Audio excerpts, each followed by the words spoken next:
अस्सलाम वालेकुम, वेलकम और welcome back to my channel. Class में हमने साइकोलॉजिकल पर्सपेक्टिव को पढ़ा था, जिसको हम स्कूल्स ऑफ थॉट भी कहते हैं। ऑलमोस्ट हमारे सारे कवर हो चुके हैं। अब लास्ट हमारा रहता है दैट इज़ कॉग्निटिव पर्सपेक्टिव। अब कॉग्निटिव पर्सपेक्टिव को हम आज थोरोली कंटिन्यू करेंगे और इन सब के नोट्स आपको मिल जाएँगे डिस्क्रिप्शन में, जो कि शॉर्ट नोट्स हैं। आप पेपर से पहले, एग्ज़ाम से पहले, टेस्ट से पहले या फिर इस लेक्चर के बाद एक बार रिवाइज़ कर लीजिएगा। तो कॉग्निटिव पर्सपेक्टिव कॉग्निटिव पर्सपेक्टिव जो है that is about the mental processes, जो हमारे मेंटल प्रोसेसेस हैं, जैसे हमारी थिंकिंग आ गई, हमारा परसेप्शन आ गया, हमारी जो है मेमोरी आ गई। ये सारी चीज़ें क्या आती हैं कॉग्निटिव पर्सपेक्टिव में। अब इसके जो फाउंडर थे देयर वर जीन पियाजे एंड अल्रिक नीजर। इन दोनों ने कॉग्निशन को डिफाइन किया और फिर उसको बताया कि हम किस तरीके से हमारी जो साइकोलॉजी है that is all about cognitive processes. अब इसके बाद जब कॉग्निटिव की बात की जाने लगी, कॉग्निशन की बात की जाने लगी, मेंटल प्रोसेसेस की बात की जाने लगी, तब जाके हमारे पास साइकोलॉजी की प्रॉपर डेफिनेशन आई।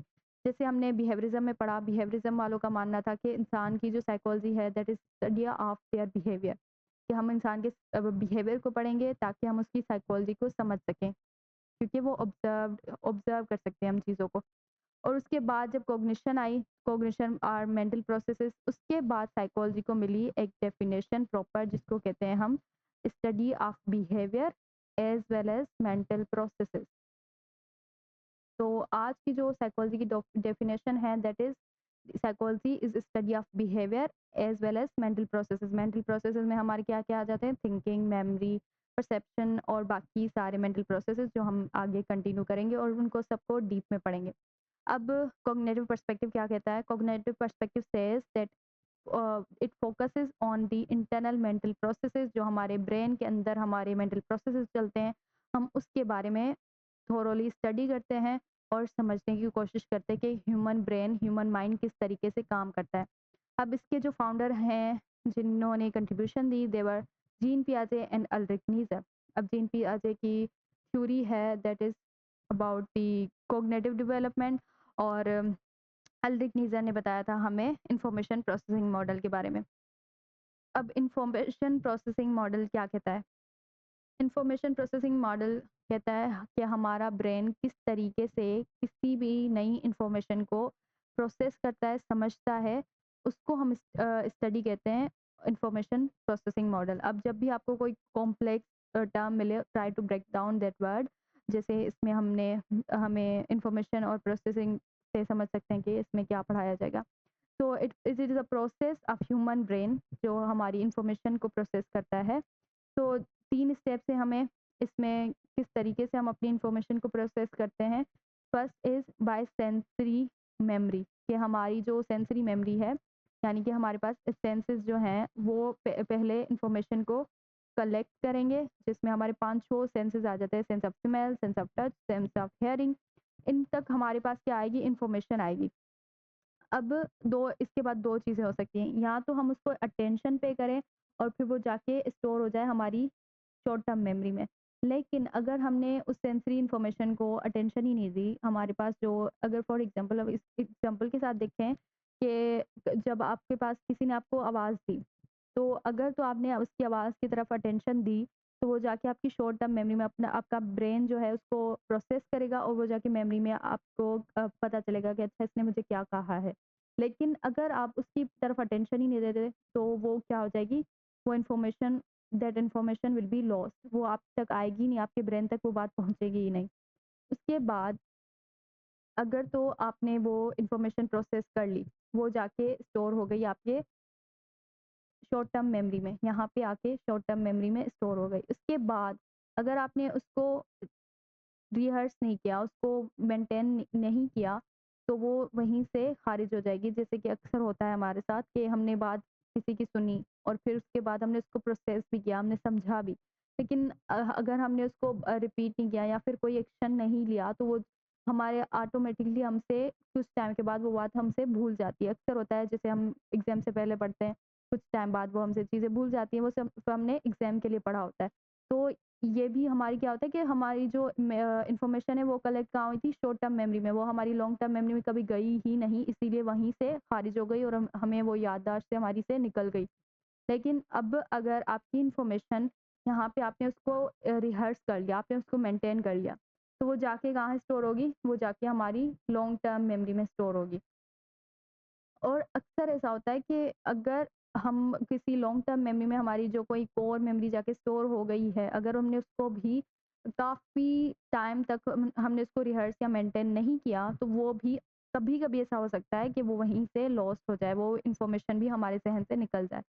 तो ये 3 स्टेप्स हैं अकॉर्डिंग टू अल्रिक नीज़र कि इंसान अपनी इन्फॉर्मेशन को प्रोसेस करता है। हम किस तरीके से सोचते हैं और जो हमारे पास इन्फॉर्मेशन आती है, हम उसको प्रोसेस करते हैं। ठीक है? उसके बाद this was the simple step कि इंसान अपनी इन्फॉर्मेशन को कैसे प्रोसेस करेगा और हमारा ह्यूमन जो माइंड है, ब्रेन है, वो किस तरीके से सोचता है। अब कॉग्निटिव डेवलपमेंट पर्सपेक्टिव ये है गिवन बाय पियाजे जो जीन पियाजे। उनका कहना था कि इंसान की जो कॉग्निटिव डेवलपमेंट होती है वो कुछ स्टेजेस के थ्रू होती है। कॉग्निटिव डेवलपमेंट यानी कि हमारी थिंकिंग जो बिल्डअप होती है या हमारी जो मेमोरीज बनी है या हमारे जो भी मेंटल प्रोसेसेस हैं वो जो डेवलप होते हैं वो कुछ स्टेजेस के थ्रू होते हैं। उसमें आ जाती है पहली सेंसरी मोटर स्टेज, फिर आ जाती है pre operational stage, concrete operational stage और फिर फॉर्मल स्टेज। अब इसका मतलब है to recognise the mental processes as a result of biological maturation and environment, यानी कि इंसान की जो कॉग्निटिव डेवलपमेंट होगी वो बायोलॉजिकल फैक्टर्स की वजह से भी डेवलप करेगी और हमारी एनवायरनमेंट की वजह से भी। अब इसमें जो पहली स्टेज है that is sensory motor stage. ये स्टेज होती है शुरू बर्थ से लेके 2 साल की उम्र तक, जिसमें बच्चा क्या करता है वो अपनी सेंसरी अब उसके सेंसेस और उसकी जो मूवमेंट होती है वो अलर्ट होती है और तब वो जाके अपने सेंसेस और मोशंस के थ्रू अपनी इंफॉर्मेशन को प्रोसेस करता है। थोड़ी बहुत जो उसके कुछ जैसे सेंसरी मोशन में आ जाती है, बच्चा सुनता ज़रूर है, देखता है, अगर उसको कोई आवाज़ आती है तो वो आई मूवमेंट करता है। तो ये क्या हो गया, ये उसकी सेंसरी अलर्टनेस कहते हैं हम इसको। और इसमें क्या होता है बच्चे की जो थिंकिंग प्रोसेस होता है वो गोल ओरिएंटेड होता है, यानी कि जो उसको चाहिए, उसको जो उसकी नीड्स हैं उसको फुलफिल करना उसका गोल होता है। उसके बाद हमारे पास आ जाती है प्री ऑपरेशनल स्टेज। ये चलती है 2 साल से लेके 7 साल की उम्र तक, जिसमें हम बच्चा जो होता है आहिस्ता-आहिस्ता सीखता है सिंबॉलिक थॉट्स के थ्रू, आहिस्ता-आहिस्ता इशारों के थ्रू बात अपनी कम्युनिकेट करता है, अपनी अपनी जो उस कॉग्निशन के थ्रू जो उसके पास इन्फॉर्मेशन आई है उसको सिंबल्स के थ्रू वो दूसरों तक पहुँचाने की कोशिश करता है। और ये स्टेज होती है ईगोसेंट्रिज्म की, यानी कि अपने जो सेल्फ सेंटर्ड होना कहते हैं जिसको, वो होता है कि बच्चा अपनी नीड्स को सिर्फ मद्देनज़र रखता है और उसको इर्द-गिर्द से क्या लेना-देना है, उससे उसको कोई गर्ज़ नहीं है। तो ये है ईगोसेंट्रिज्म वाली stage, second stage that is pre operational stage. उसके बाद स्टेज आती है that is concrete operational stage. इसमें ये है 2 से 7 से लेके 12 साल की उम्र तक, जिसमें अब बच्चे ने बोलना शुरू किया है और चीज़ों को समझना शुरू किया, अपने थॉट्स को प्रोसेस किया, अपनी इन्फॉर्मेशन को प्रोसेस किया और वो कम्युनिकेट करता है अब सही तरीके से बात करने की अपनी इन्फॉर्मेशन को, जिसको कहते हैं हम it's a two way communication. तो अब बच्चे ने सीखना शुरू किया, उसको पता चला कि क्या चीज़ें हैं, किस तरीके से हैं, तो वो उन इन्फॉर्मेशन को क्या करता है क्लासिफ़ाई करता है। अब उसको पता है कि फैमिली क्या होती है, फ्रेंड्स क्या होते हैं और फिर टीचर्स क्या होते हैं, तो ये सब चीज़ें क्या है कि उसने क्लासिफ़ाई कर लिया कि ये लोग कौन हैं, ये मेरे नेबर्स हैं, ये मेरे दोस्त हैं और ये मेरी ट्यूशन का माहौल है, ये मेरा स्कूल का माहौल है। ये आहिस्ता-आहिस्ता क्या करता है इन्फॉर्मेशन को क्लासिफ़ाई करता है कि पहले उसको आइडेंटिफ़ाई किया, अब उसको क्लासिफ़ाई किया अलग-अलग जगहों पे, मुख्तलिफ उसको बाँट लिया उस इन्फॉर्मेशन को। उसके बाद आती है formal operational stage that is 12 years to adulthood. यहाँ पे अब हमारी जो स्टेज है, जिसमें बच्चा अब एडल्टहुड की तरफ आ गया है, that is not a kid anymore. अब वो जाता है एब्स्ट्रैक्ट थॉट्स की तरफ। एब्स्ट्रैक्ट थॉट हम किसे कहते हैं? Abstract means the thing that can't be seen. तो अब एब्स्ट्रैक्ट थॉट की तरफ जब बच्चा आएगा तो उसको ज़्यादातर लाइफ के बारे में चीज़ें हैं जो उसको समझने की कोशिश करेगा वो। और इसमें वो डिडक्टिव रीज़निंग की भी बात करता है। अब डिडक्टिव रीज़निंग क्या होता है? Deductive reasoning is deductive reasoning is to one second, this is making some error. So okay, let's get back. उसके बाद वो डिडक्टिव रीज़निंग में क्या होता है कि जो बच्चा होता है अपनी जो थॉट्स को प्रोसेस करता है that is by logical reasoning, और फिर कुछ डिसीजंस लेता है जिसमें रीज़निंग भी आ जाती है, लॉजिकल थिंकिंग भी आ जाती है। अब हाइपोथेटिकली डिडक्टिवनेस का क्या मतलब होता है, जिसमें आप हाइपोथेसिस बनाते हो। हाइपोथेसिस का मतलब क्या होता है कि आपने आपकी जो थॉट है that could be wrong, that could be right. अब उसमें आपने डिडक्टिवनेस का क्या फैक्टर आ जाता है, डिडक्टिवनेस मतलब कि बहुत सारी इंफॉर्मेशन को गैदर करके किसी स्पेसिफिक कंक्लूजन की तरफ जाना, यानी कि आपके पास बहुत कुछ टॉपिक के बारे में या कुछ भी जनरली लाइफ के बारे में आपके पास बहुत नॉलेज आ गई है। अब उस पे उसके एक्सपीरियंस के तहत आप किसी एक जो है रीजन या एक डिसीजन को फॉर्म करते हो, उसको कहते हैं हम डिडक्टिव रीजनिंग। डिडक्टिवनेस का मतलब क्या होता है कि जनरल से लेके स्पेसिफिक की तरफ जाना, जनरल से लेके स्पेसिफिक की तरफ जाना, उसको हम कहते हैं डिडक्टिव रीजनिंग।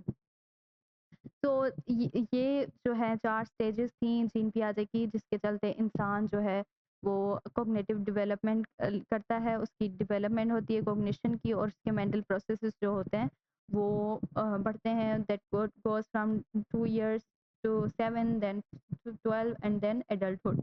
फिर उसके बाद कॉग्निटिव जो है हमारा पर्सपेक्टिव, उसकी काफ़ी सारी एप्लीकेशंस भी हैं, जिसमें कॉग्निटिव बिहेवियरल थेरेपी आ जाती है, जिसमें आप क्लाइंट को क्या करते हो, उसको बातों के थ्रू जिसमें उसकी थेरेपी करते हो, जिसमें वो क्लाइंट को मौका मिलता है अपनी थॉट्स को एक्सप्रेस करने का, अपनी सिचुएशन को एक्सप्लेन करने का, और ज़्यादा से ज़्यादा अपने आप को समझने का।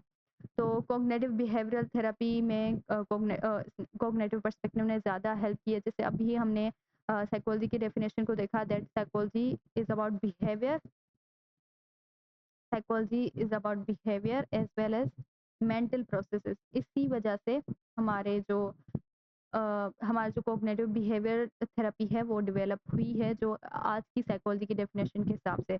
और इसमें जो क्लाइंट है उसको कैथार्सिस करने का मौका मिलता है, वो ज़्यादा से ज़्यादा अपनी थॉट्स को क्लियरली दूसरों तक कम्युनिकेट कर पाता है। उसके बाद it focuses on thoughts, beliefs, attitudes that effect on the feeling and action, जिसमें आपके कॉग्निशन जो आपके सारे कॉग्निटिव प्रोसेसेस हैं, जो बिलीव्स आ गए, आपके जो एटीट्यूड्स आ गए, वो आपकी फीलिंग्स को और आपके एक्शंस को किस तरीके से इन्फ्लुएंस कर रहे हैं, इसमें आपको काफ़ी ज़्यादा हेल्प होती है समझने में कि हम इंसान के थॉट प्रोसेस और उसके एटीट्यूड को अगर समझ लें तो, और उसकी फीलिंग्स को जस्टिफाई, उस फीलिंग्स को वैलिडेट कर लें, जस्टिफाई नहीं वैलिडेट कर लें, तो हम उसके मेंटल प्रोसेस को समझ सकते हैं इजी टर्म्स में। ये कि जब इंसान के थॉट और बिलीफ को समझा जाए, उसके कोग्निटिव प्रोसेस को समझा जाए, तो उसके फीलिंग्स और उसके एक्शन को समझा जा सकता है। जैसे कि अगर कोई इंसान बहुत ज़्यादा गुस्से में है, तो आप उसके अगर बैकग्राउंड को देखो कि अच्छा इसके ज़हन में कोई प्रेशर होगा, क्या पता स्ट्रेस में हो, तो वो क्या है, हम उसके स्ट्रेस क्या चीज़ है, उसकी कॉग्निटिव लेवल है कि हम उसके ज़हन को समझने की कोशिश कर रहे हैं कि अच्छा उसका स्ट्रेस है, स्ट्रेस किस वजह से है, फला-फला रीज़न की वजह से है।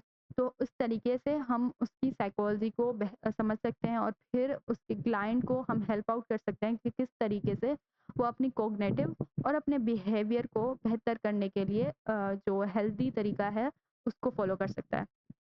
तो these are the applications that are given by the cognitive perspective की वजह से हमारे पास ये प्रैक्टिकल एप्लीकेशंस आती हैं। तो बाकी पर्सपेक्टिव की तरह इसमें भी काफ़ी सारे लिमिटेशंस और क्रिटिसिज्म्स हैं, जैसे कि neglect on emotional and social factors, के कॉग्निटिव जो पर्सपेक्टिव है that does not include emotional and social factors, के इंसान के जो फीलिंग्स हैं वो किस तरीके से उसके कॉग्निशन पे इफेक्ट करती हैं, किस तरीके से उसके मेंटल प्रोसेसेस पे इफ़ेक्ट करती हैं, और उसके जो सोशल फैक्टर है जो कि बहुत बड़ा फैक्टर है, हमारा एनवायरनमेंट, हमारी हमारी जो भी एनवायरनमेंट में चीज़ें आ जाती हैं, हमारी सोसाइटी, हमारी हमारी फैमिली, हमारी अपब्रिंगिंग, वो किस तरीके से हमारे मेंटल प्रोसेसेस को इफ़ेक्ट करती हैं, इन सब फैक्टर्स को इग्नोर करने की वजह से भी इस पे लिमिटेशंस आ जाती हैं।